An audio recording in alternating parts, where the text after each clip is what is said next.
بسم اللہ الرحمن الرحیم۔ السلام علیکم۔ حضرت عمر فاروق رضی اللہ تعالیٰ عنہ کی پیدائش 584 عیسوی میں مکہ مکرمہ میں ہوئی۔ آپ کا مکمل نام عمر بن خطاب بن نفیل بن عبد العزیٰ تھا۔ آپ کا تعلق قریش کے قبیلے بنی عادی سے تھا، جو مکہ کی معزز اور معروف قبائل میں سے ایک تھا۔ حضرت عمر فاروق رضی اللہ تعالیٰ عنہ کا خاندان مکہ میں تجارت اور معیشت کے حوالے سے معروف تھا۔ آپ رضی اللہ تعالیٰ عنہ کے والد کا نام خطاب بن نفیل اور والدہ کا نام حنتمہ بنت ہاشم تھا۔ حضرت عمر بچپن ہی سے بہادر، دلیر اور نڈر تھے۔ ان کی شخصیت میں قوت، ذہانت اور فصاحت شامل تھیں، جو بعد میں ان کی خلافت کے دور میں بہت نمایاں ہوئیں۔ حضرت عمر فاروق رضی اللہ تعالیٰ عنہ کی ابتدائی زندگی مکہ مکرمہ کے دیگر نوجوانوں کی طرح گزری۔ آپ رضی اللہ تعالیٰ عنہ نے تعلیم حاصل کی اور جنگی فنون میں مہارت حاصل کی۔ اسلام قبول کرنے سے پہلے آپ رضی اللہ تعالیٰ عنہ اسلام کے سخت مخالفین میں شمار ہوتے تھے، لیکن آپ رضی اللہ تعالیٰ عنہ کا دل بہت جلد حق کی طرف مائل ہو گیا۔ حضرت عمر فاروق رضی اللہ تعالیٰ عنہ کی زندگی میں سب سے بڑا موڑ اس وقت آیا جب آپ رضی اللہ تعالیٰ عنہ نے اسلام قبول کیا۔ ان کا اسلام قبول کرنا مسلمانوں کے لیے بہت بڑی تقویت کا سبب بنا۔ آپ رضی اللہ تعالیٰ عنہ کے اسلام قبول کرنے کے بعد مسلمانوں نے کھل کر اپنے دین کی پیروی شروع کی، اور حضرت عمر فاروق رضی اللہ تعالیٰ عنہ کی جرأت و بہادری نے اسلام کی ترقی میں اہم کردار ادا کیا۔ حضرت عمر فاروق رضی اللہ تعالیٰ عنہ کی شہادت کا واقعہ اسلامی تاریخ کا ایک اہم اور دردناک واقعہ ہے۔ یہ واقعہ 26 ذی الحجہ 23 ہجری کو پیش آیا۔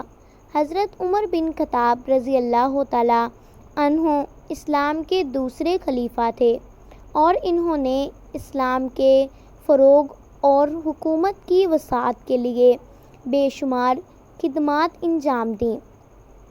حضرت عمر فاروق رضی اللہ تعالیٰ عنہ کی شہادت کا واقعہ اس طرح بیان کیا جاتا ہے کہ آپ رضی اللہ تعالیٰ عنہ روزانہ صبح نماز کے وقت مسجد نبوی صلی اللہ علیہ وآلہ وسلم میں فجر کی نماز پڑھایا کرتے تھے۔ 26 ذی الحجہ 23 ہجری کو بھی آپ رضی اللہ تعالیٰ عنہ حسب معمول نماز پڑھانے کے لیے مسجد نبوی تشریف لائے۔ جب آپ رضی اللہ تعالیٰ عنہ نے نماز شروع کی تو فیروز نامی ایک غلام، جو ابو لولو مجوسی کے نام سے مشہور تھا، نے آپ رضی اللہ تعالیٰ عنہ پر اچانک حملہ کر دیا۔ اس نے حضرت عمر فاروق رضی اللہ تعالیٰ عنہ پر زہر آلود خنجر سے حملہ کیا اور آپ کو شدید زخمی کر دیا۔ حضرت عمر رضی اللہ تعالیٰ عنہ کو جب زخمی حالت میں اٹھایا گیا تو انہوں نے پوچھا کہ ان پر حملہ کرنے والا کون تھا۔ لوگوں نے بتایا کہ یہ ایک مجوسی غلام تھا۔ حضرت عمر فاروق رضی اللہ تعالیٰ عنہ نے فرمایا کہ اگر وہ حملہ آور مسلمان ہوتا تو میں اس سے خود قصاص لیتا، لیکن چونکہ وہ مجوسی ہے اس لیے اس کا قصاص نہیں لیا جائے گا۔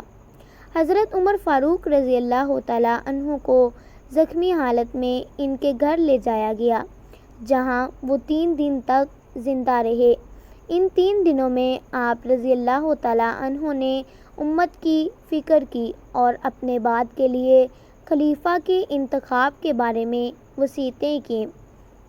آپ رضی اللہ تعالیٰ عنہ نے 6 صحابہ کی ایک کمیٹی بنائی جو آپ رضی اللہ تعالیٰ عنہ کے بعد کے خلیفہ کا انتخاب کرے۔